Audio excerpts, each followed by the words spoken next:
There is a river in California that almost no one thinks about, and yet it may be the single most important river in the entire state. It does not wind through canyons or tumble over waterfalls. It has no fish leaping upstream, no rapids, no natural bends. It is a straight, gray ribbon of concrete slicing hundreds of miles across the landscape. A man-made channel carrying an unimaginable volume of water from the wet north of California all the way to the parched, sun-baked south. This is the California Aqueduct, and it is the artificial lifeline that makes modern Southern California possible. Without it, the great cities of the South, the endless suburbs, the swimming pools, the lawns, the farms, and the tens of millions of people who call this region home would be facing a reality almost impossible to imagine. Because Southern California, for all its wealth and glamour and sprawl, is fundamentally a desert. It does not have anywhere near enough local water to support the population that lives there. It survives by importing water from hundreds of miles away. And one of the most important of those imported supplies flows through this single concrete channel. When people turn on their taps in Los Angeles or the sprawling communities around it, a significant share of what comes out began its journey as snow in the distant mountains of the north, and traveled to them through this aqueduct. But here is the terrifying truth that too few people are willing to confront. This lifeline is not guaranteed. It is under threat from multiple directions at once, and the pressures on it are growing every year. Drought is shrinking the supply at its source. The fragile heart of the system, where the water is gathered before it begins its long journey south, sits on the edge of catastrophe. The very ground the aqueduct runs across is sinking, warping the channel and choking its capacity. And the infrastructure itself is aging, built generations ago for a world that no longer exists. If this system were to fail, whether slowly through drought and decay, or suddenly through disaster, the consequences would be staggering. And tens of millions of people would find themselves at the front of a very long and very frightening line, waiting for water that might not come. In this video, we are going to explore this hidden lifeline in depth. We will look at what the California Aqueduct actually is, where its water comes from, and the incredible journey it takes. We will examine the many threats bearing down on it, the drought, the fragile delta at its heart, the sinking ground, the aging structures, and the earthquake danger that could sever it in an instant. We will talk about what it would really mean if this system ran dry, and why so many millions of people are so dependent on something so vulnerable. And we will consider what is being done, and what could be done, to protect it. Stay with me until the end, because understanding this system, and how fragile it truly is, changes the way you see one of the most populated and powerful regions in the entire country. Hashtag the lifeline made of concrete to understand the danger. You first have to understand what the California Aqueduct is, and the sheer audacity of what it accomplishes. It is the centerpiece of an enormous system, one of the largest water delivery projects ever built by human hands, designed to solve a fundamental problem that has haunted California since its earliest days. The problem is simple to state and monstrously hard to solve. Most of California's water falls in the north, as rain and especially as snow in the mountains. But most of California's people, and much of its enormous agricultural industry, are in the drier center and south. The water is in one place, and the thirst is in another, and between them lie hundreds of miles of valley, desert, and mountain. The solution that California's engineers devised was breathtakingly ambitious. They would capture the water in the north, store it behind dams, and then move it, physically move it, across the length of the state through a vast network of channels, pipelines, tunnels, and pumping stations. The California Aqueduct is the great spine of that effort, a concrete-lined channel that runs for hundreds of miles, carrying water southward down the length of the Central Valley, and then, in one of the most astonishing feats of the entire system, lifting it up and over a mountain range to reach the communities of Southern California on the far side. Think about that for a moment. Water does not flow uphill on its own. To get this water over the mountains that separate the Central Valley from Southern California, enormous pumping stations must lift it upward by hundreds and hundreds of feet, consuming a colossal amount of electricity to do so. It is one of the single largest consumers of electricity in the entire state, all dedicated to the task of hauling water against gravity up and over the mountains, so that it can flow down the other side to the waiting cities. This is not a natural process. It is a continuous, energy-hungry, engineered miracle running day and night, without which the water simply would not arrive. The aqueduct is not a river. It is a machine, and like any machine, it can break down. Hashtag, where the water begins. The story of this water starts high in the mountains of Northern California, in the great snowpack of the Sierra Nevada and the watersheds of the north. Through the winter, storms sweep in off the Pacific and drop their moisture as snow across the high country, building up a vast frozen reservoir on the mountainsides. This snowpack is, in a very real sense, the largest and most important reservoir in California, even though it is made of snow rather than held behind a dam. Through the spring and summer, as the weather warms, that snow melts, and the meltwater runs down into the rivers, feeding the streams and swelling the flows that the whole system depends on. That water gathers and flows down toward a single critical place, a sprawling maze of channels, islands, and marshland where the state's two greatest rivers come together before reaching the sea. This is the heart of the entire water system, the place where the fresh water from the north is gathered up and sent on its way south.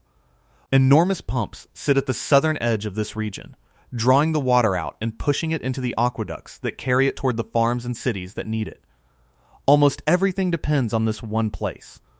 It is the hub through which the water must pass, the beating heart of the whole system. And as we will see, it is also its single greatest point of vulnerability. A fragile and troubled place where a single disaster could disrupt the water supply for a huge share of the state. From there, the water begins its long journey. It flows south through the Central Valley, that vast agricultural heartland that produces an astonishing share of the nation's food. Along the way, farmers draw on it to irrigate millions of acres of crops. The orchards and fields that make California one of the most productive agricultural regions on the planet. And a large portion of the water continues onward, past the farms, toward the mountains that guard the southern part of the state, where the great pumps lift it upward and over, sending it down at last into the reservoirs and pipelines that serve the enormous population of Southern California. It is a journey of hundreds of miles, from snow-covered peaks to desert cities, made possible only by this vast and vulnerable machine. Hashtag, who drinks from the aqueduct? It is worth pausing to understand just how many people and how much of California's economy depend on this single system, because the scale is staggering.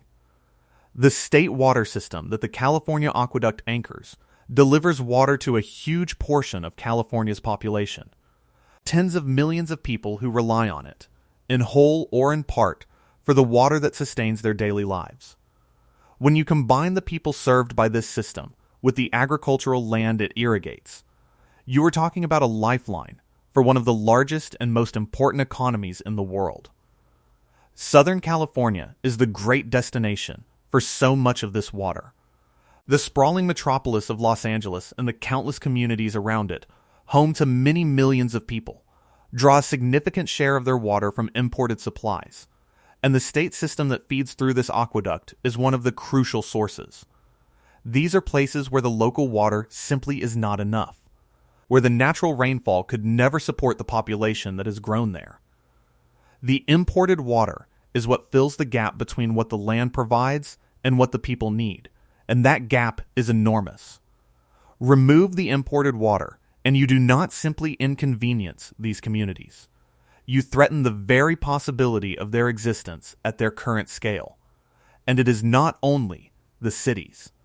The farms of the Central Valley are among the most productive on Earth, growing a remarkable share of the fruits, vegetables, and nuts that feed not just California, but the entire country and beyond. Much of that agricultural miracle depends on irrigation, on water delivered through this and related systems, because the valley, for all its fertile soil and abundant sunshine, does not receive nearly enough rain to grow these crops on its own. The water is what transforms the dry valley floor into a green cornucopia. So when we talk about the aqueduct running dry, we are talking about a threat not just to drinking water for millions of people, but to a huge portion of the nation's food supply, and to an economy of staggering size. Few single pieces of infrastructure anywhere carry so much weight on their shoulders. Hashtag the fragile heart of the system. Now we come to the greatest vulnerability of all, the troubled place at the very center of the system where all the water must pass. This sprawling region of channels and islands where the great rivers meet is the hub of California's water, and it is also, in many ways, a disaster waiting to happen. For generations, this place has been reshaped by human hands, its natural marshes drained and diked to create islands of farmland, many of which now sit below the level of the surrounding water, protected only by aging earthen barriers that hold the water back. Those barriers are the key to the danger. The islands are kept dry by a network of levees, walls of earth built up over more than a century, many of them old, fragile, and never designed to withstand the forces they may one day face. As long as they hold, the system functions. Fresh water flows through the channels and is drawn out by the pumps to begin its journey south. But if those levees were to fail, the consequences could be catastrophic, and there are several ways they could fail. The most frightening is an earthquake. This region sits in seismically active California, and a major earthquake could cause multiple levees to collapse at once. When a levee protecting one of these sunken islands fails, water rushes in to fill the hole. And here is the terrifying part. The water that rushes in would not just be river water.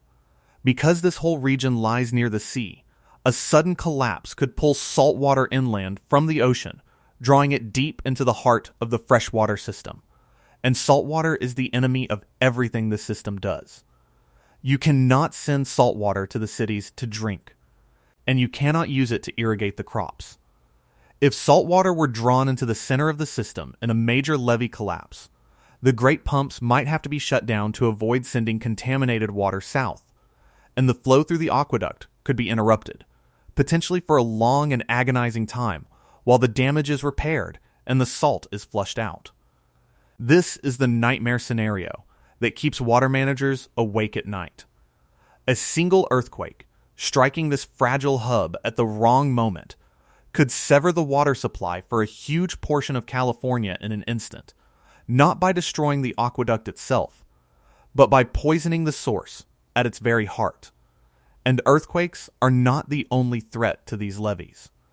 Floods, the simple aging and erosion of the earthen walls, and the pressure of rising seas over time all conspire against them.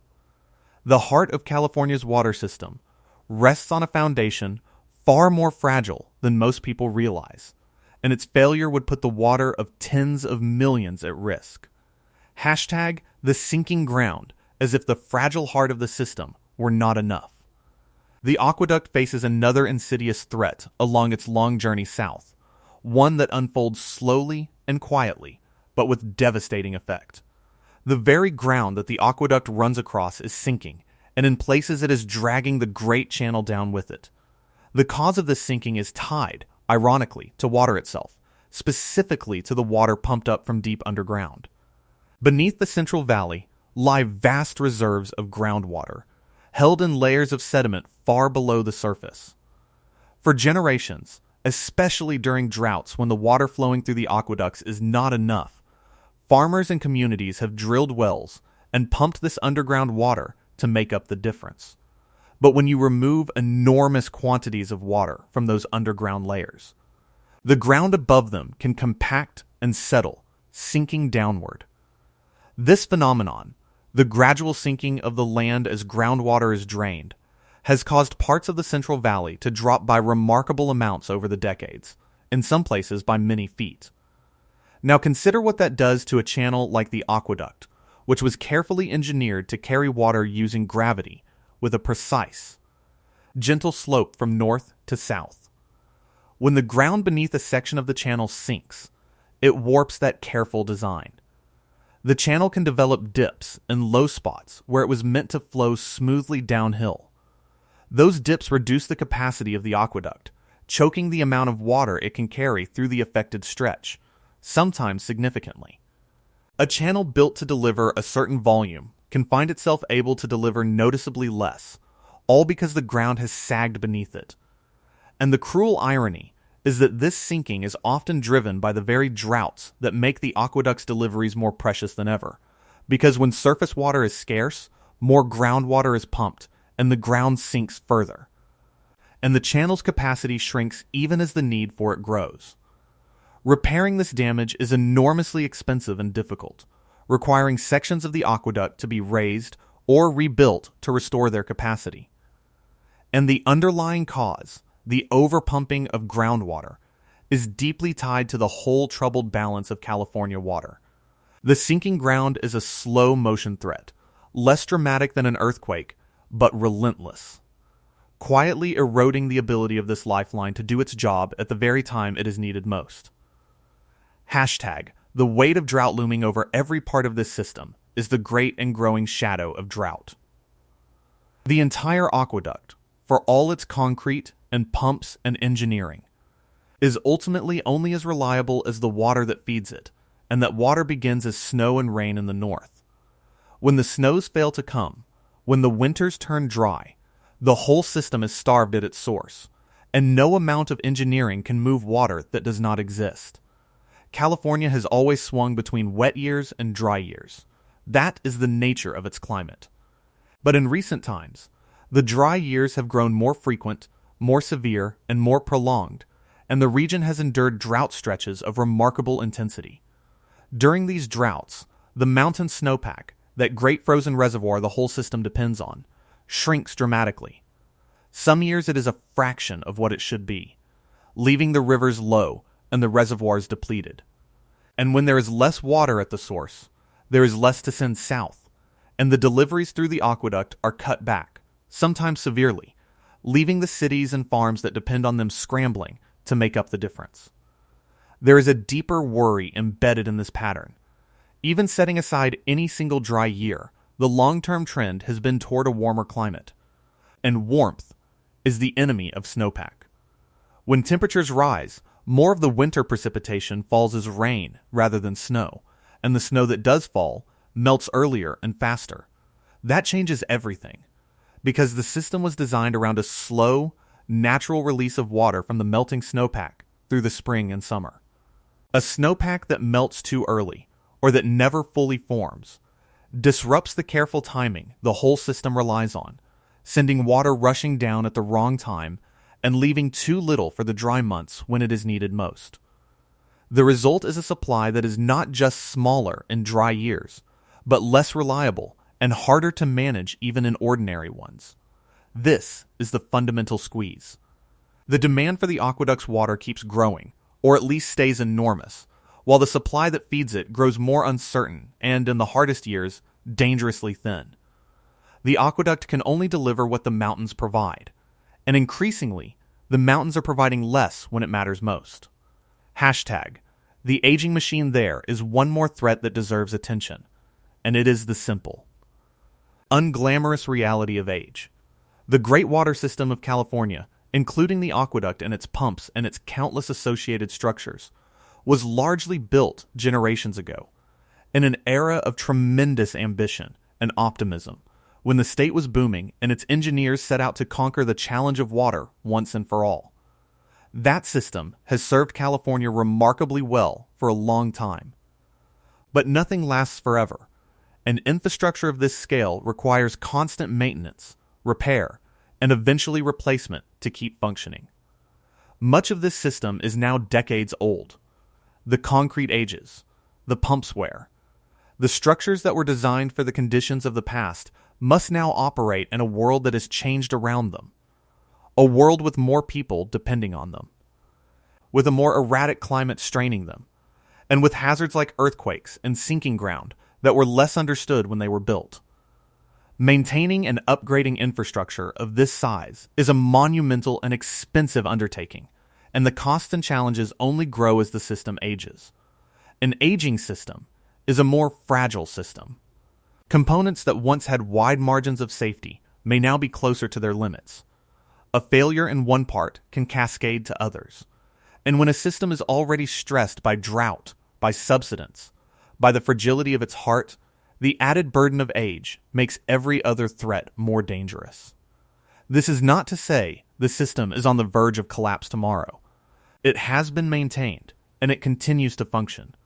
But the long-term challenge of keeping such an old and vast machine running reliably in the face of mounting pressures is immense, and it is a challenge that grows more urgent with every passing year. Hashtag, what running dry would mean so, let us confront the central question directly. What would it actually mean if this lifeline ran dry, whether gradually through the grinding pressures of drought and decay, or suddenly through a catastrophe at its fragile heart? The immediate reality is that the millions of people who depend on this water would suddenly be facing a shortfall of staggering proportions. Imported water is not a luxury for Southern California. It is a foundational necessity, filling the vast gap between what the local environment can provide and what the population actually consumes. If a major portion of that imported supply were cut off, the region would be thrown into a water emergency unlike anything in living memory. There would be severe restrictions, with the ordinary uses of water, watering lawns, filling pools, washing cars, and countless others, curtailed or banned outright. Communities would be forced to draw down their local reserves and storage, buying time, but those reserves would not last forever against the sheer scale of the need. For agriculture, the consequences would be equally dire. Farmers deprived of their irrigation water would be forced to let fields go fallow, to tear out crops, to abandon the orchards and vines that took years to establish. The productivity of one of the world's great agricultural regions would plummet, sending shockwaves through the food supply and the economy, raising prices and destroying livelihoods. The Green Valley would begin to turn brown. And beneath all of this would run a deeper current of fear, because water is not like other commodities. You can live without many things, but you cannot live without water. A genuine, prolonged interruption to the water supply of a major population center is one of the most serious emergencies a society can face. It threatens not just comfort and convenience and economy, but health and safety and the basic functioning of civilization. The tens of millions of people at the end of this aqueduct are, in a very real sense, standing in line for a resource they cannot do without, and the reliability of that line is not something anyone should take for granted. When we say 20 million people are next in line, we are describing the profound vulnerability of an entire civilization built in a desert, sustained by a fragile thread of concrete and pumps reaching back to distant mountains. Hashtag, holding back the crisis it would be easy to end on a note of pure alarm, but that would not be honest, because the story of California water is also a story of enormous effort, ingenuity, and adaptation. The threats to this lifeline are real and serious, but they are not being ignored. And understanding the responses is just as important as understanding the dangers. Enormous attention and resources are devoted to managing the system as carefully as possible. Water managers work constantly to balance the competing demands on the supply, to store water in wet years for use in dry ones, and to stretch every drop as far as it will go. There are ongoing efforts to shore up the fragile heart of the system, to strengthen the vulnerable levees, and to study and pursue major projects intended to make the movement of water through that critical region more secure against earthquakes and other disasters. Though such projects are enormously complex, expensive, and often controversial, there are efforts to repair the sections of the aqueduct damaged by sinking ground, and to bring the overpumping of groundwater under more sustainable control so that the sinking slows. Perhaps most importantly, there is conservation. Over the years, the people and communities of California, and especially of the thirsty South, have become dramatically more efficient in their use of water. Programs to replace thirsty lawns, to install efficient fixtures and appliances, to recycle and reuse water, and to capture stormwater have collectively made an enormous difference, allowing the region to support its population on less water than it once needed. Every gallon saved is a gallon that does not have to travel down the aqueduct. And this culture of conservation is one of the most powerful tools available for easing the pressure on the whole system. There is also growing investment in diversifying supplies and developing local sources like recycled water and captured rainfall, so that no single lifeline carries quite so much of the burden alone. None of this eliminates the danger. The drought will return. The ground will keep sinking where groundwater is overdrawn. The levees will remain fragile until they are strengthened, and the great earthquake, whenever it comes, remains a threat that cannot be wished away. But the combination of careful management, major infrastructure investment, aggressive conservation, and the diversification of supplies is what stands between California and the crisis. It is a constant, ongoing effort, a race between the mounting pressures on the system and the human ingenuity working to relieve them.